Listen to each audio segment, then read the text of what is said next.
Let's see.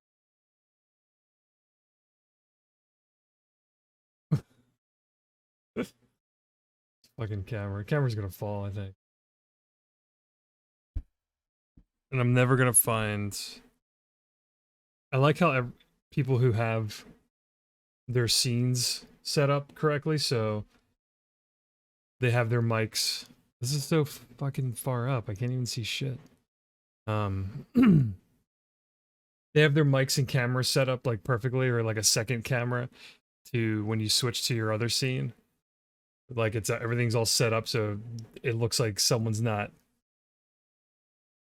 Oh shit, Gemini, did you make that hard mode last health last life clip?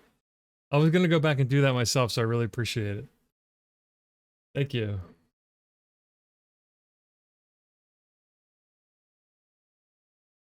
Um, yeah, like I still, I've been, I guess I've been consistently in quotes streaming for over a year. I don't know, and I still, my scenes are like they're not a mess, but my transitions aren't great, and I'm gonna whenever if I do change position like this just chatting kind of setup, like I need to like fix the camera while like streaming, whereas like I think like people who have multiple whatever, like people who stream better than I do. Okay, so if you don't already know, on my about section there is a link to my gaming blog that I've had for years. I'm not the greatest about sharing it, um, or like networking with it because I don't know what the fuck I'm doing, but it's just something on the side that I've been doing for a long time now. I've gotten to the point where I can't not said this a lot of times before, but I can't not write down thoughts on things that I've been playing. I just can't play games and just let it go in one ear out the other. Like I just feel the need to either write it down or talk about it or share it at this point. Uh, so I typically, because my work is quarterly based, I've turned my gaming habits into quarterly kind of structure. So like I'll let a quarter's 3 months in the year. So I let 3 months of gaming build up. Whatever I play or finish during that quarter gets like written for that period. So that's kind of how I operate at this point. And I tried to rebrand. It's a WordPress website. It's not like I, I thought about like moving my website or transitioning to. Um, Let me go back and change this to just chatting. It says that.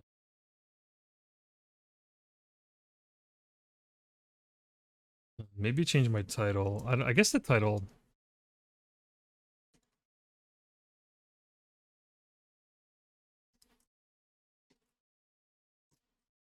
Q3 2021.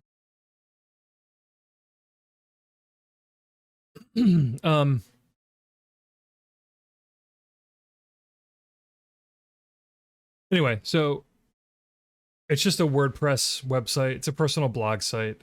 Uh, I named it kind of after myself and my middle name, so it's like Maddie John. John or Jonathan's my middle name, so it's just Maddie's like what my close family and friends sometimes address me as, instead of Matt or Matthew, which is like more formal. Matt's fine though, but like I named it like just after myself, like my name at the time, like years ago, and now I have this unexpected, if you even want to call this like what I'm trying to do with this channel, whatever. So I named my blog and my YouTube channel that has nothing on it called Unexpected Games, to kind of like pivot into that.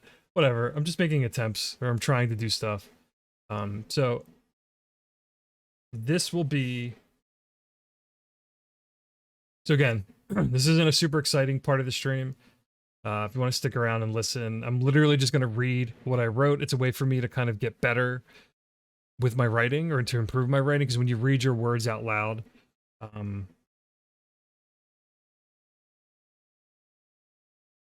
you find like mistakes and errors, and when you write something down and if you proofread it, it might not come out the same way, or come off like correctly if you read it out loud. So that's my understanding in terms of like how to improve your writing capabilities.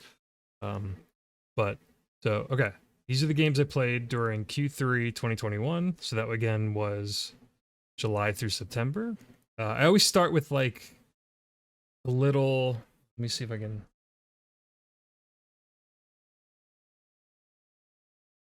Zoom in a little bit. Not that. Yeah, it's branding. I don't want to call it branding though, because I don't know what the fuck I'm doing. I feel like I'm the most inconsistent. I don't want to call myself a content creator or anything like that because I'm so inconsistent.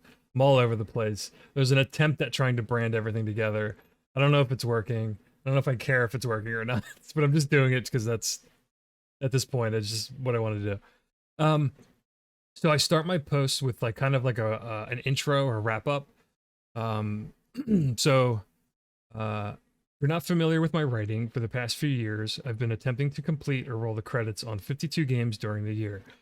My goal with these blog posts is to write a paragraph or two for each game I've beaten. There's both an online forum community and a Discord comprised of like-minded individuals who enjoy sharing their progress and impressions on the games they've completed throughout the year. During the third quarter of the year, I've attempted to have some sort of post-vaccinated life, although the pandemic continues to rear its ugly head. And I wrote this like, yeah, this was July. This is during July through September, technically. I've continued to dip my toes back into society over the past few months, reconnecting with friends I haven't seen before the pandemic. This is all basic shit too, but like this basic shit felt normal during this pandemic, so that's why it comes off as like this is just normal ass stuff people do. Going to the movies, camping, and heading to the beach. Because of this, I haven't completed as many games as I have in previous years, especially when compared against 2020. I finished about 80 games in 2020, just to give you an idea. With that said, here are the games I did manage to beat during the months of July through September.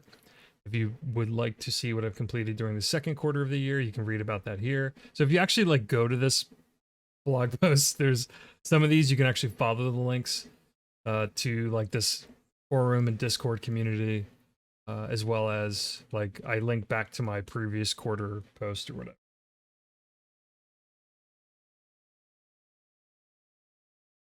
Well, yeah, well that's what I'm doing myself.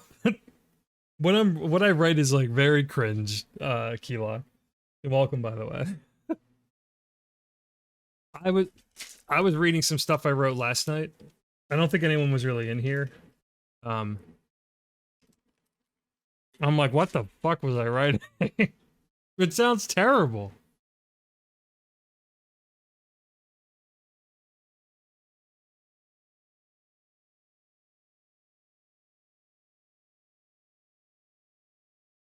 You know what? I need to get the like the low music playing as well.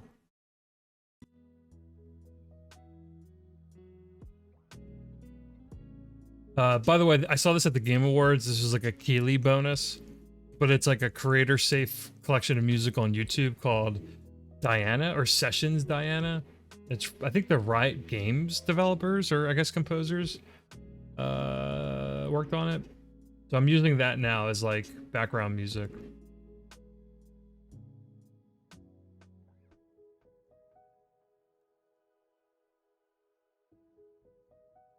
Let me test. Okay, test. I'm just seeing how loud. I want my voice to be too loud.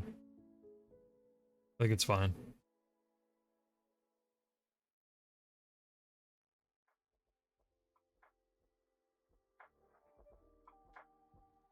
Yeah, like I was using Digicub. There's a band called Gunship. It's a band I actually really like. They're like a synth wave 80s kind of inspired electronic music or industrial electronic. I don't know what genre you would call it. It's a hybrid of genres, but their music recently, as of 2020, I think, went royalty free. So I've been using them in my intros and like when I walk away, or at least last year I was doing that. Ideally, I would want to use real game music, but I don't want to risk it at this point. When I first started streaming, I was using like video game music from random playlists, and I never got flagged. But I just whatever. Why risk it at this point?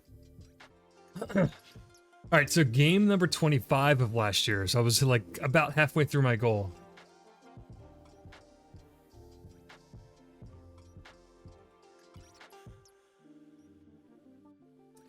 It was Wonder Boy, Asha, and Monster World, developed by ArtDink. Is a decent yet seemingly out of nowhere remake of the Sega Genesis Mega Drive 1994 classic Monster World 4. If you're not familiar with the franchise, Wonder Boy is essentially a 2D Zelda-like, complete with towns, dungeons, and light RPG elements. In 2012, Monster World 4 released for the first time in English on the Virtual Console, Xbox Live Arcade, and PSN, which is where I first experienced the game. Monster World 4 is still arguably my favorite game from the Wonder Boy Monster World series too. Most of the games follow a similar formula or structure. You'll start on the outskirts of a town, defeat baddies to earn gold to purchase new equipment, arrive at a village, discover a dungeon, beat a boss, gain a new ability, or transformation in some of the earlier games, rinse and repeat. Oh my god, that was a mouthful. I've run on sentences like everywhere. Wonder Boy games are typically Metroid-like in nature, with interconnected areas and gated progression. However, Monster World 4 is far more linear than some of the previous entries. Asha and Monster World, based on my memory of the original release, is a relatively faithful remake. There's some bells and whistles added to this version, such as each area or dungeon telling you how many of the collectibles you found, and even voice acting, but it's mostly the same game with a fresh coat of paint. Asha and most of the cast look great, and they're all relatively expressive and well animated, but the 3D background art isn't exactly easy on the eyes compared to the beautiful, hand-drawn sprite work from the Mega Drive Classic.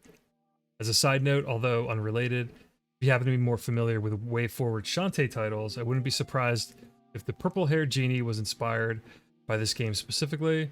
So if you're a fan of Shantae, I suggest checking this game out. Damn. I completed the game with mostly everything collected, but just like in the original version, it is plagued with missable items, equipment, and/or equipment. So if you're looking to 100% the game in one fell swoop, you're going to need a guide! Exclamation point. So I didn't read that. You're going to need a guide! Finally, as much as I love remakes or remasters lately, I wouldn't mind a new original entry in this long-running series.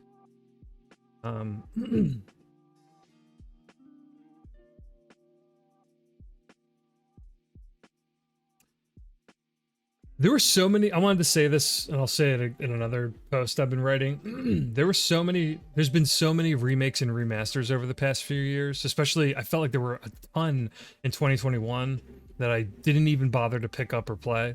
Omno, a game by Jonas Mankey and Company, is a super chill 3D platformer with light puzzle solving and an emphasis on collecting things. It's got a simple yet beautiful polygonal art style, relaxing soundtrack, and a minimalistic journey-like narrative. Speaking of journey, it's difficult not to think about the game when playing Omno. While it doesn't play exactly like Journey, it does channel a lot of its more memorable moments, specifically the sand surfing sequence, which makes an appearance or two here in Omno. Ugh. I've said it before, but imitation is the sincerest form of flattery, and Omno clearly wears its inspirations on its sleeves. That's not to say the game isn't without its own charm or unique ideas. Omno is a 3D platformer at its core, but it doesn't hold your hands or overstay its welcome either. I've said it before, but I'll say it again. It's nice to see more 3D games from indie developers instead of the onslaught of 2D sprite-based retro throwbacks we get on what seems like a weekly basis. In Omno, you're essentially dumped into an environment with little to no dialogue, and your goal is to collect at least 3 orbs in an area before progressing to the next. There are optional orbs to collect and hidden lore pieces to discover, but they're not necessary in order to roll the credits. What's great about Omno is the balance it strikes between classic 3D platforming and simple puzzle solving. Most of the items you need to progress can simply be found by jumping around the environment and experimenting with your abilities, which you gain over the course of the game, such as a dash. There's also an ecosystem of sorts where creatures will react and interact with you, sometimes lending their help to reach one of the collectibles.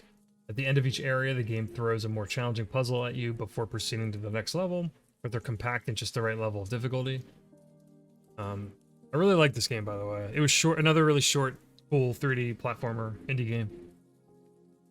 No, nothing like crazy exciting, but finally, in between levels, you're treated to what the game casually refers to as rides, where the player will quite literally ride on the backs of legendary creatures from one area to the next. They're visually impressive, and combined with the epic score, they're quite memorable sequences, although they start to lose their luster by the end of the journey. I forgot to put a closed parentheses, so that's a fucking Scrap the post, delete it. I forgot to close my inner thought parenthesis comment. I completed the game with all the achievements unlocked in just a few hours, so if you're looking for a simple yet satisfying game to spend an afternoon or two with, or if you're looking for something relatively short to knock off your never-ending backlog or to-do list, I can't recommend it enough. At the time of writing this, it's still on Game Pass as well. I think it's still on Game Pass. Oh, my camera fucking... I'm excited to see what this developer does next.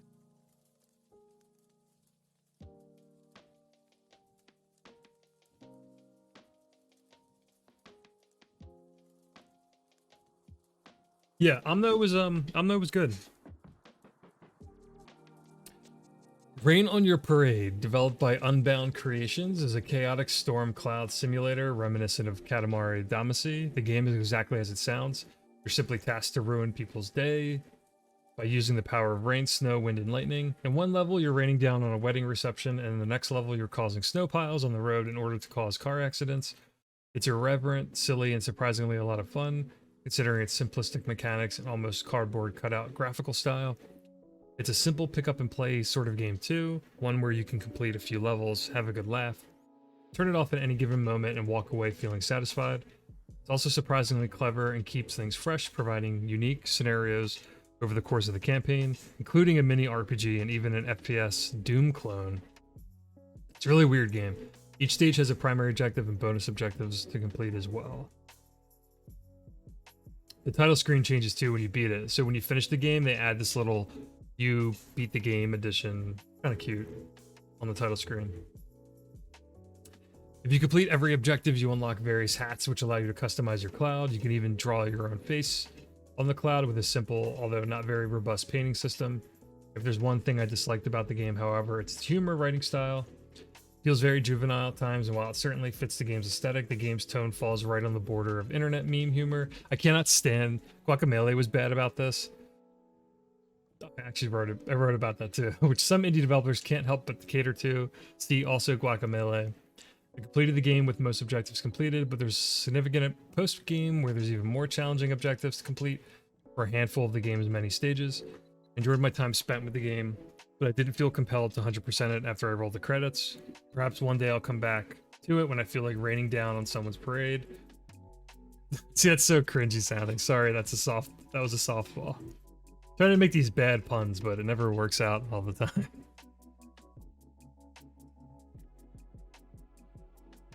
Yeah, I liked it. I think I really liked it. So I liked playing it. I really didn't like the humor though, Yuki. It was so like I said, I don't like internet meme humor in your games. Guacamelee was pretty bad about it. It was borderline like insufferable to me. It really wasn't, but there's games that are far worse about it. But it's like if your game says things like bruh or like just Twitch humor or Twitter humor, like meme stuff, like I don't want to see it. Like some of that obviously is funny. I'm not that like boring or whatever, but like I don't want to see it in your game. Try to like actually be funny. Like don't like bring the internet, like real life internet shit into your game. And I don't know if I can't tell you an example of it in this game, but it was like there were a few things that were like in that realm of it, and I'm just like, ugh, like, keep it away from me. Tetris Effect Connected, developed by Monstars and Resinair, is still my favorite version of Tetris to date. I've completed the game's journey mode each year since its original PS4 release, including a PSVR.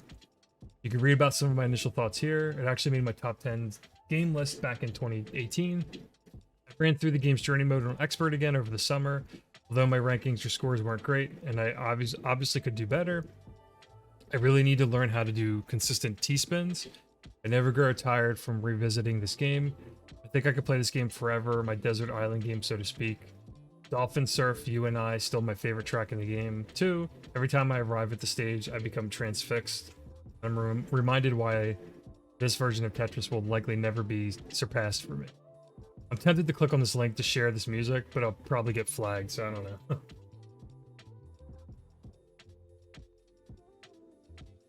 Yeah, the gameplay was really fun in Rain on Your Parade. Like to me, you know, again, as someone who likes to finish games or like try to get through a lot of games, it was very pick up and play, like drop in. The levels were short. The objectives were like not hard.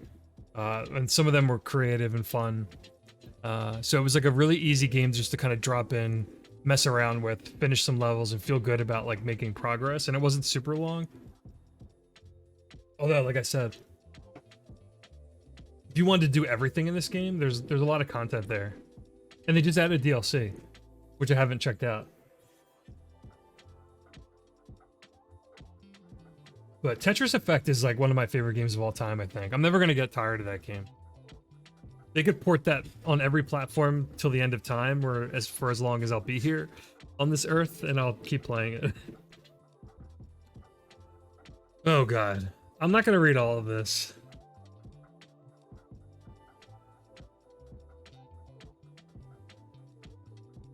Maybe I will. I don't know.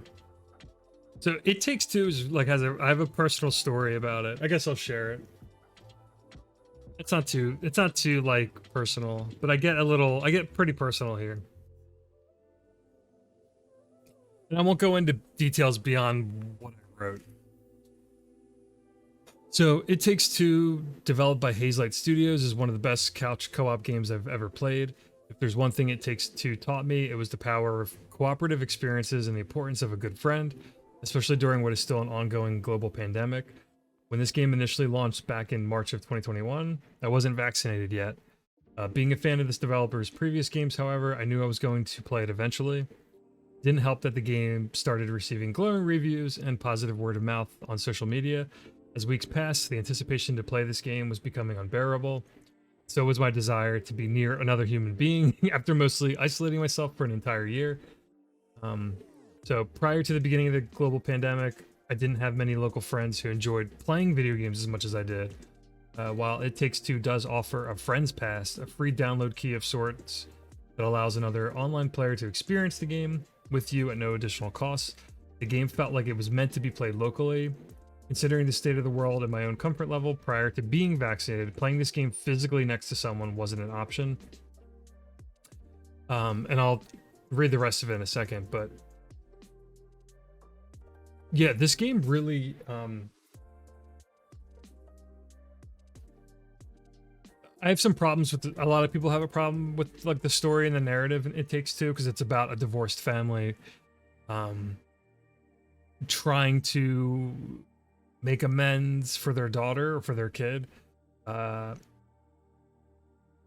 some of it's kind of questionable, like the approach or like kind of the message in the game. And some things that the parents do to kind of win their kid or like kind of help their kid is pretty fucked up actually. But more importantly, like kind of what I wrote originally here is that like this was a game you should have played next to someone.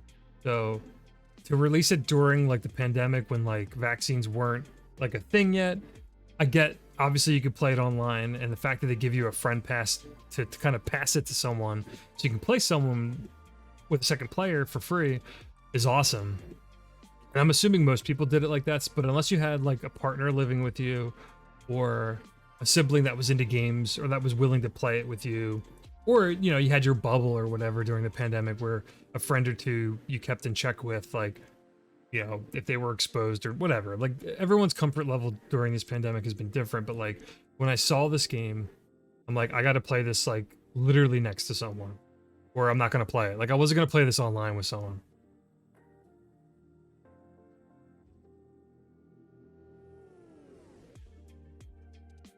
So, all right, so I'll continue. So this is like pretty personal.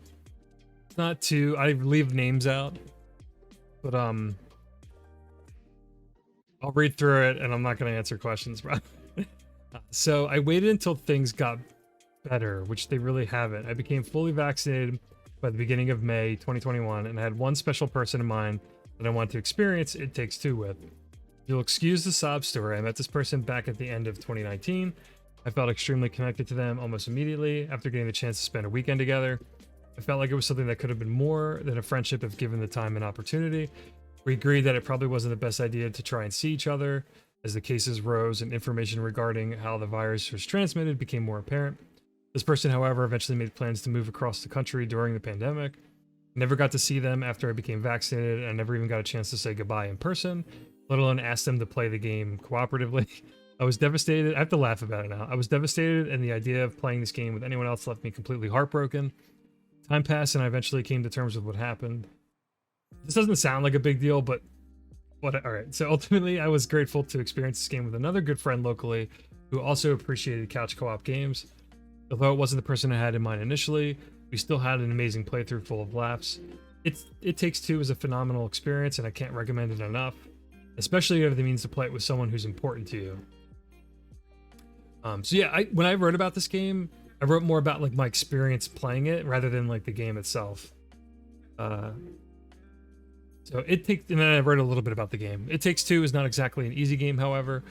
Right out of the gate, the game means business despite its somewhat casual couch co-op friendly appeal.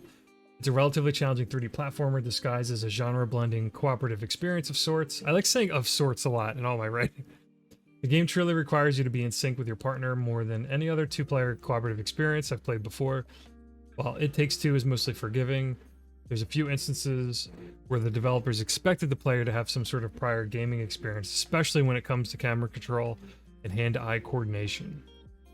It must also be said that the game nearly has every genre or subgenre represented in some fashion or form, including a fighting game and a top-down gauntlet-style sequence.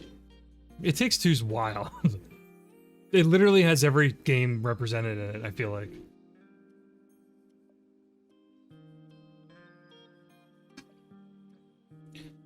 Although it's primarily a cooperative experience, there are also optional competitive minigames for you and your partner to compete against in. Most of them feel relatively throwaway, but some are extremely clever. My friend and I completed the game with most of the minigames discovered and a majority of the secret trophies earned. It's a game that I want to return to, but not one that's easily approachable after you've already experienced it with someone else. I'll never forget my first playthrough with this game, and I can't wait to see what the studio does next. Yeah, so like that game was like way more personal, had such a bigger impact on me for a lot of reasons. Besides it being like a really good, like just straight up incredible 3D platformer co-op experience, and like a representation of like a million game mechanics that just all work somehow. It really like struck it released at a time when I was really vulnerable because of the pandemic and like not being able to see people comfortably, and just like lost connections, like having someone next to you while playing something or enjoying something. Like that's the kind of shit that hit me with this game more than like what the game was about. So play it with someone that you love or that you like. Don't just like make this game your first experience with like a rando online or something. Like find someone or have like a friend or a partner or whoever that like really appreciates games, especially like co-op games, and give it a try. Death's Door by Acid Nerve, previously known for Titan Souls, is a top-down Zelda-like with, if you'll excuse, I can't believe I use this, you'll excuse the tired comparison, Souls-like aesthetic. You're a small crow whose profession is to reap the souls of those who are unwilling to accept death. Imposing black doors litter an afterlife. I gotta use this so much, and of sorts, which acts as a hub area where you can upgrade your character and fast travel to unlocked areas, which the waiting room scene from Beetlejuice. That's what this game reminded me of, was Beetlejuice for some reason. These doorways branch out to larger areas, all of which are cleverly interconnected in a Metroid-like fashion, with shortcuts and secrets to discover. Although the game is in desperate need of a map. I don't know how this game doesn't have a map. This game has made so many people's top 10 lists. It kind of like blew up over time, like towards the end of the year. People were kind of rediscovering Death's Door. And I'm like, honestly, I think it's just okay. I don't think it's like that good, but it's not bad either. But it needs a map. I don't know how they haven't updated it. I don't know if that was like a design decision, like that they felt strongly about, but like, Jesus Christ. You're gonna make a Metroid game, a Zelda type game with shortcuts and backtracking and secrets and stuff. Put a fucking map in. Death's Door is an action RPG at its core with some light RPG elements. There's a dodge maneuver with invincibility frames, a handful of weapons to discover, max health upgrades to find, and some truly challenging boss encounters that will test your patience. I really like this. I took this picture. All the bosses had like, I love titles. When you walk into an area and like the title of the area pops up, I love that in games. Or when you go and fight a boss, like the boss has a title. So they were like, they didn't take themselves too seriously. Like this is a pretty ridiculous title for a boss.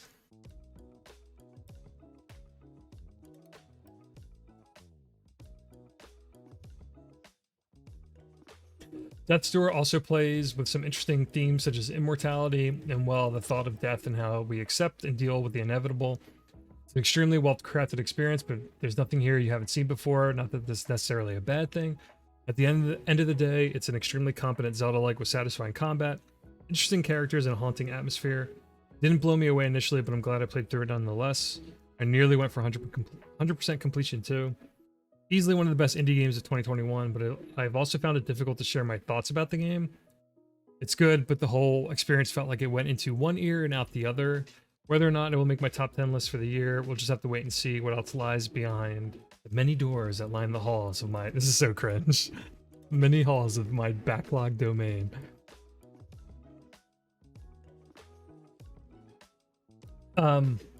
Yeah, I don't know. That's...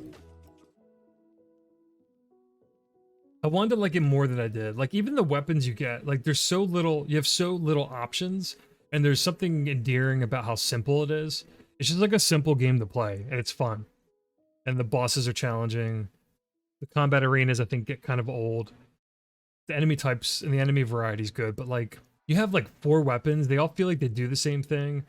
The upgrades feel so minimal. Like there's, and again, I don't need it to be like a deep mechanic kind of driven. I don't need to be like the Ascent. The Ascent, which I barely played, I wanted it to be like more of an arcade experience, and that game was like straight up loot RPG with like a million stats and like level ups and shit. Death's Door is like the opposite. But I wanted like a little bit more. It's like maybe too simple. It's like a little bit more advanced than most Zelda games, but like not by a lot, but also not as like fun as a Zelda game. I don't know. People like it more than I do. I streamed a lot of this game, if anyone in here is familiar with my streams of this game. Curse Castilla EX by Loco Molito is one of my all-time favorite retro-inspired 2D action platformer throwbacks. It's impossible not to compare the game to the likes of Castlevania and Ghosts and Goblins, but it's much more than a tribute to the classics games. Oh, that's a typo. It should be more than a tribute to the classic games of our past. The game is somewhat based on myths from Spain and other parts of Europe. We're inundated, I like using that word a lot, with retro-inspired 2D platformers on what feels like a weekly basis at this point. Curse Castilla, along with games like Shovel Knight and Astalon Tears of the Earth, are some of the most genuine indie games I've played in the last decade or so. If you're not familiar with this developer, you should be. I'm going to do a stream specifically on what this developer has done before.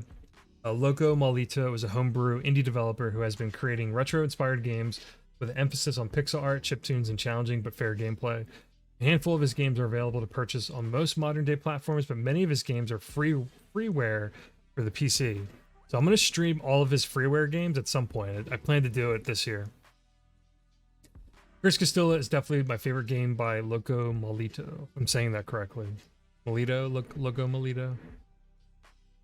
Curse Castilla is so good.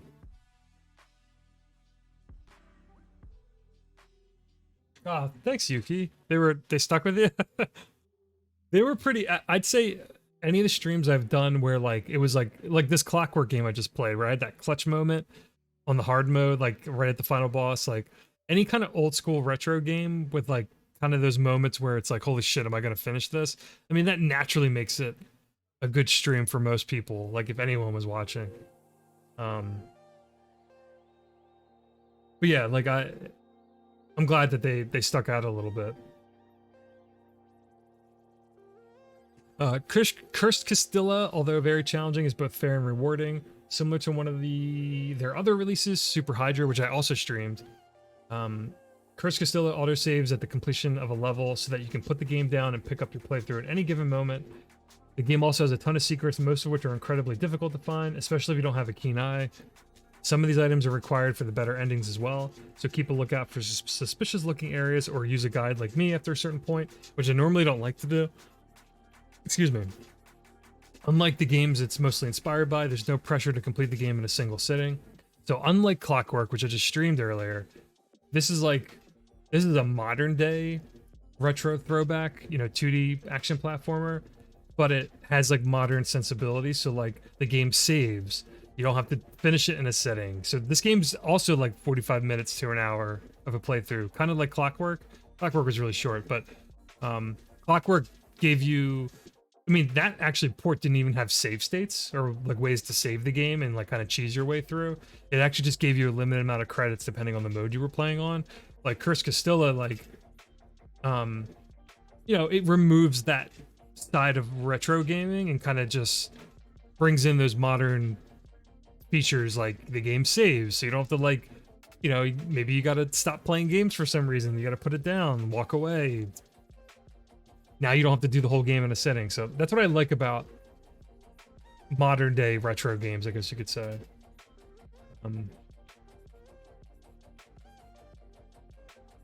With that said, there are multiple endings and achievements and trophies to unlock if you do happen to complete the game with few or no continues used, which is extremely difficult. I'm probably never going to be able to do that unless I only played this game for like a month. I played through the game previously on Xbox, but I love it so much that I decided to replay the game on PS4 this year and earned both the Bad Knight and Martyr endings.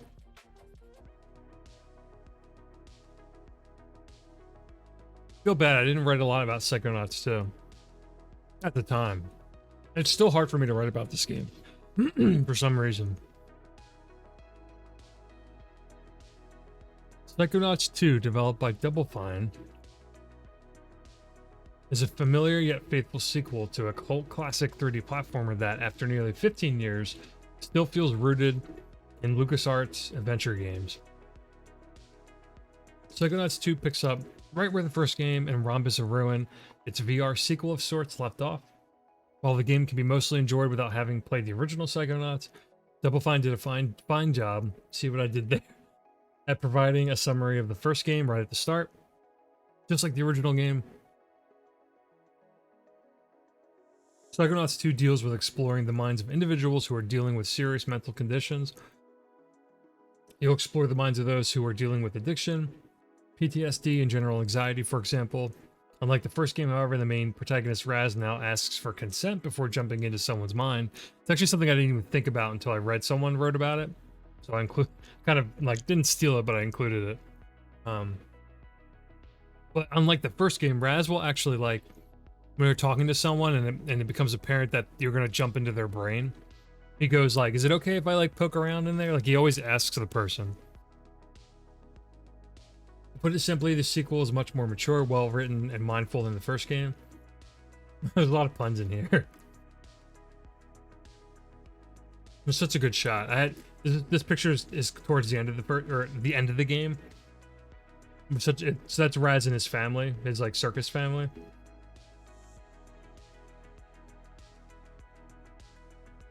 I might have more to say about the game in a future post, as will likely make my top 10 for the year, but at the time of writing this, it's been a few months since I've beaten the game. I'm still thinking about its relevancy in 2021. Psychonauts 2 is a 15-plus-year-old game that didn't feel the need to reinvent the wheel, yet somehow still felt both fresh and familiar to fans new and old. It blows my mind Microsoft or Rare can't see the same for a new Banjo-Kazooie today. Here's hoping both Microsoft and Double Fine continue refining Raz and Company into the platform mascot Xbox deserves. If the Bear and Bird aren't going to do it, then the Psychonauts have no choice but to carry the 3D platformer torch into the next generation.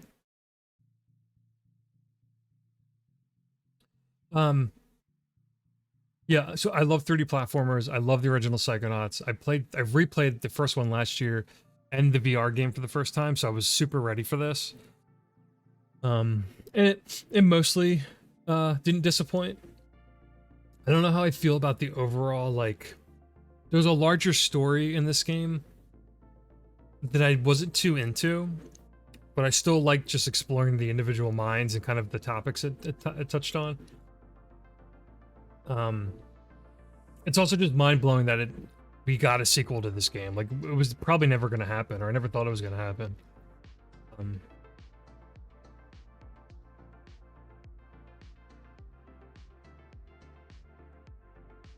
And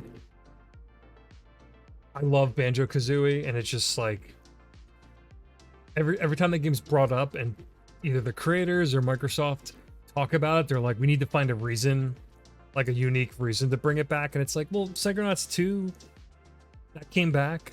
It didn't reinvent the wheel, it didn't try to do anything like new. So why can't Banjo have the same? Just, who knows?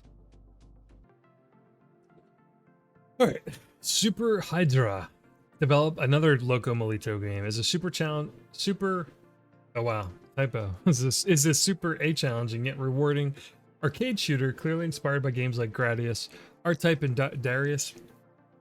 It's one of my all-time favorite modern day shmups. Just like Curse Castilla, one of the best things about Super Hydra is that you don't have to complete the game in one sitting. While the game has a Darius-like stage grid, you can actually travel backwards on the map and play levels on alternate paths. If you want to see the best ending, you're going to want to play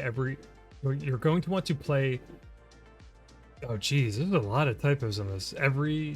Through every level too. Super Hydra has a killer soundtrack, high replay value, and amazing bosses. Completed the game before on Xbox, but this time I replayed the entire game, finished every level path, destroyed all of the seeds, and got the good ending. I can't recommend it enough if you're a fan of the genre.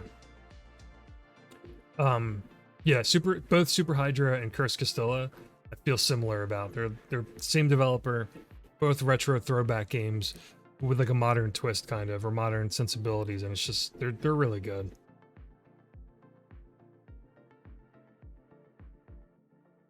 And this is bullshit. But a true hero ending awaits only for pilots who don't use continues. Like, yeah, again, if I only played this game for months, probably I could maybe do that. Chicory, a colorful tale, is a cute and thoughtful top-down Zelda-like with an emphasis on painting. It feels like a lot of indie games are doing late. Oh, wow. What feels like a lot of indie games are doing lately. Chicory explores themes of self-doubt and what it means to reject one's legacy. All of the color in the world has vanished, and the original wielder, magical paintbrush, has gone missing. He plays an inspiring artist of sorts who takes on the monumental task of repainting the world and bringing life back to its inhabitants. It's a somber, self-reflecting story centered around a bunch of animals just trying to get by. Over the course of the game, you'll gain new paintbrush techniques which act as backtracking or puzzle-solving abilities. There's Zelda-like dungeons with clever puzzles that make use of your painting techniques, which culminate in some truly epic boss encounters. There's even loads of side quests and collectibles to discover off the beaten path. This is another game that changes your title screen when you finish it. They add this like little thanks for playing above the logo, which is cool. I love stuff like that. If there's one thing I would have changed about Chicory, however, it's that I would have preferred it more if there was some sort of hit points or damage penalty outside of getting knocked over and rewinding to just before you were knocked out. While I do love chill, experience-driven games where there's no combat or fail state, Chicory sort of tricked my brain into thinking it was more Zelda-like than it actually was, especially when you're facing off against some of the game's numerous bosses. I would have loved to have seen a post-game hard mode of sorts where you did have HP, or perhaps a boss rush mode where you could take damage. The boss encounters are some of the best moments in the game, and combined with Lena Raine's phenomenal soundtrack, they're truly some of the most intense high-stakes sequences in the game. As I've mentioned, however, some of the adrenaline you receive during these fights is lost when the player is only slightly inconvenienced. I'll say more about that in a second. Look how this is like Link to the Past map essentially. So I didn't discover everything. I did about like 81%, about a 15-hour game just to get through. But there's so much to do in that game. Yeah, so Chicory, I really like Chicory, and I normally would never say this, but my problem is, and I know that wasn't the intention with how they made the game. My problem is there's no stakes, and I think, and the fact that it has boss encounters and kind of like, the only combat in the game are really these boss fights, and you can't lose them as far as I know. Like, and you when you get hit, the game kind of like rewinds like a few seconds. It's almost like like you're reloading a save state. So you just keep trying, obviously. So like I get it's not a game, it's not supposed to be like a gamey game, but the fact that like these boss fights visually they're awesome. The music's incredible and they're super like impactful in terms of like what's happening in the game and like what you're facing against. But the fact that you can't lose them kind of just made me feel like, oh, like I wanted to like do this at the skin of my teeth feeling. Like, I don't know, I'm conflicted on it because I know that's not what the point of the game is, but that's why I kind of wrote like I wish there was some sort of like more gamey mode that you unlocked after finishing it. Maybe, I don't know. All right, Recompile. I really actually ended up liking Recompile a lot in retrospect. Developed by Fee Games, is a 3D platformer where you play as a res-like program set into a mainframe to restore its functionality. From my understanding of the game's plot, as it's heavy on text files and light on cinematics, something bad has happened on Earth. Scientists fly into space in order to fix the bad thing. An AI is developed, shit hits the fan, and a program, the player, is developed in order to solve an issue that could save the universe. There's clearly a lot at stake here, but only if the player discovers and reads the scattered files strewn about the environment, as the game is fairly minimalistic in its presentation. The developer describes the game as a Metroidvania, but I'd like to think it's more of a Metroid-like than anything else, with a strong emphasis on precision 3D platforming. Yeah, I streamed a lot of this game too. Almost the whole playthrough, I think. Recompile has a central hub which branches out into larger sections, complete with puzzles to solve and bosses to fight. The bosses are weird, by the way. Along the way, you'll slowly upgrade your character with standard Metroid-like abilities, a double, triple jump, a dash, and even the ability to glide. The problem, however, is that the game doesn't utilize or have the time to utilize all of these upgrades in meaningful ways. Eventually, you can return to old areas to collect out-of-reach text files, but beyond that, there's not a whole lot to chew on here. There's also a system where you redirect power nodes, and it's based on programming language, but I could never understand it and sort of fumbled my way through these areas.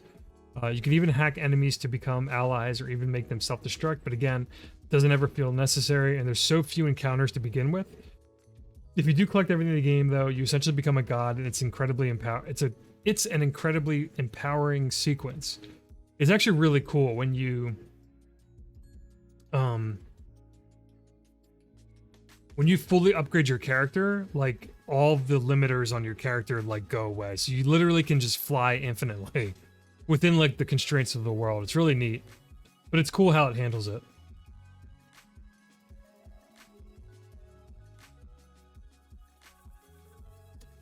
Calling Recompile a 3D platformer is a bit of a stretch, actually. It's also got light combat elements where the game occasionally turns into an over-the-shoulder third-person shooter. The shooting elements feel half-baked, however, something that the developers felt like the game needed to implement, and they probably didn't have to. It ultimately felt like a game that didn't know what it wanted to be, but I found myself coming around to it just as it was ending. It's also not a very long game, like I said. One of the most interesting things about Recompile is its ending sequence. Based on what collectibles or files you upload, they will reprogram an AI, which will have an impact on the game's real-world outcome. There are multiple endings based on these decisions and how the story plays out, and each of them is fascinating to say the least. By the time I wrapped up all of the endings, which you can see on a single playthrough, I honestly wanted more from the game. Fee Games has an interesting framework here for an even better sequel, so I'm hoping this isn't the last time we'll see Recompile. Yeah, I was actually kind of down on this game when I first started it over the summer, but something kind of compelled me to keep going with it. And the endings are awesome. Like you can, like I wrote, you can activate all of the endings in a single playthrough, as far as I know. But all of the endings are just written text files, like on a computer. They're like summary of like what happened, and so like all but one of them are super bleak and depressing and like sad and like really fucked up, actually. Like it's not really a spoiler because you don't know the context, but like one of the endings is like a group of astronauts like arrive at this, I guess the game took place on a space station, kind of. And the AI is supposed to be developed to a point that it would like allow them into the space station and kind of tell them what happened, like to the previous people that were there.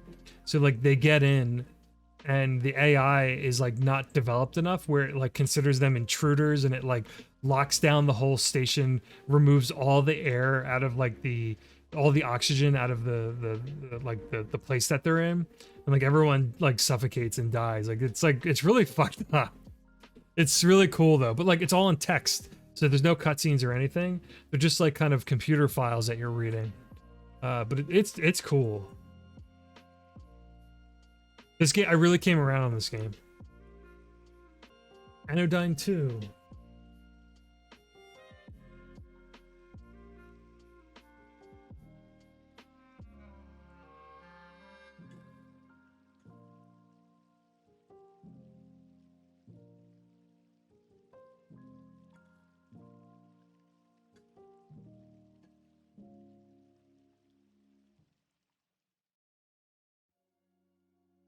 I streamed a lot of this game as well. So now we're getting towards like the middle end of last year. So if anyone in here is familiar with my stream, some of these games might look familiar. And that was the whole point of why I wanted to do this. It's like kind of to reflect on what I played in the previous year.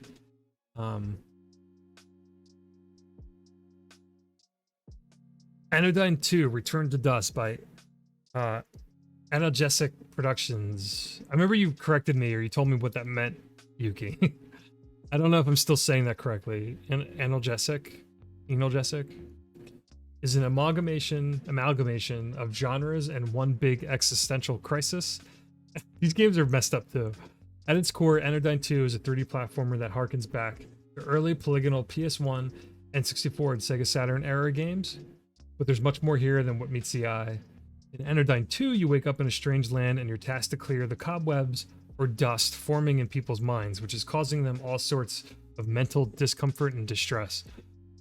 I kind of tied this back to Psychonauts 2, but Anodyne 2 is almost like Psychonauts in a sense, only it's way more abstract, wordy, and riddled with analogies and metaphors. Anodyne 2, much like the first game, also has top-down 2D Zelda-like dungeons, which are probably the most gamey thing about the entire experience.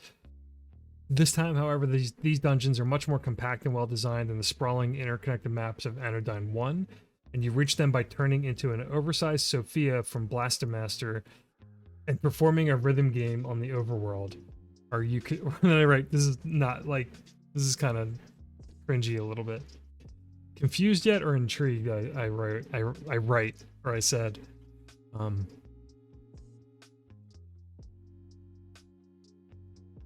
Yeah, this is such a weird game. Like, your main character, he plays this girl, I guess, who wakes up in this weird, like, kind of land, and she can transform into, like, a car and drive around the overworld. And the car looks like it's from Blaster Master, if you're familiar with those games.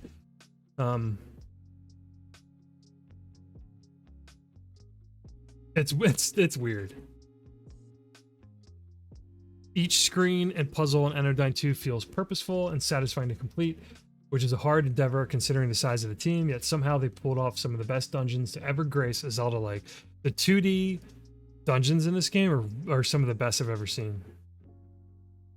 Although Anodyne 2 blends genre almost as much as the aforementioned It Takes Two, it feels like a visual novel more than anything at times. Someone over at Analgesic Productions likes to write a lot.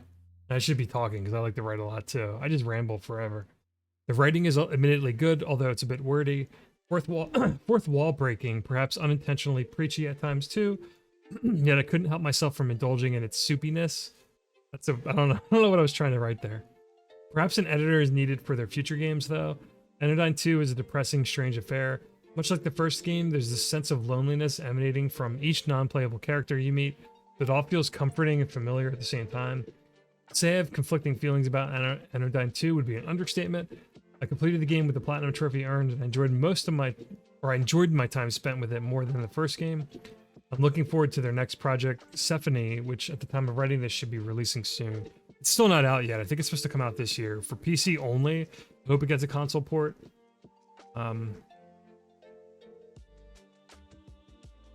This picture is from Recompile. It's the good ending last picture or last screen that you see, which is cool.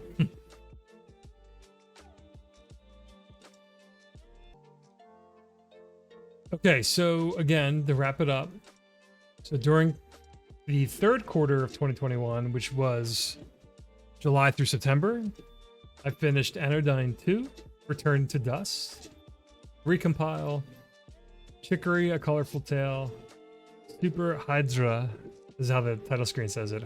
It looks like it says Hydora or Hydra. I think it's just Hydra.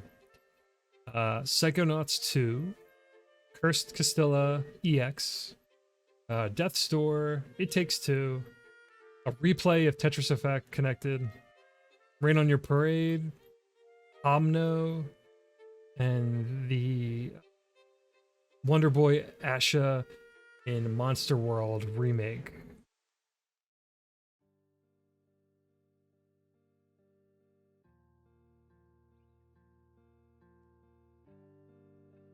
Yeah, excuse me. Not a bad third quarter. So that leaves me with what I've been playing for the fourth quarter of the year, which I'm not going to do today. Maybe tomorrow, depending on my mood or how tired or whatever I'm doing tomorrow. If not, it'll be sometime during the work week, and then I'll do my game of the year and maybe the other last posts. I've maybe 2 to 3 other like reading through my writing blog post streams that I want to do, but I want to do them all before January 17th, which is not this Monday, but the following Monday, because that's when my busy work season hours start. So I won't be streaming again as much as I really haven't been streaming. So like, again, my schedule's all over the place. It's inconsistent on purpose. But that's my plan in terms of like the reading side of streaming.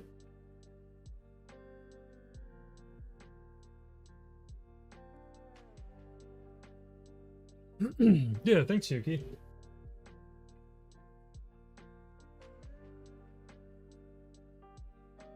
So if you care to like read it yourself, again, the link to my blog is on the about section on my channel. The stream archive should still be up. I haven't uploaded them to YouTube yet, if anyone cares to read them or eventually rewatch them. But I did, in early December, I did read through the first quarter of last year, what I played and finished. Last night, I actually streamed. It was a really short stream. It was like about an hour. That's still archived on here. What I played and finished during the second quarter of the year. And then we just did the third quarter, and that just leaves us with this, and then the game of the year kind of countdown.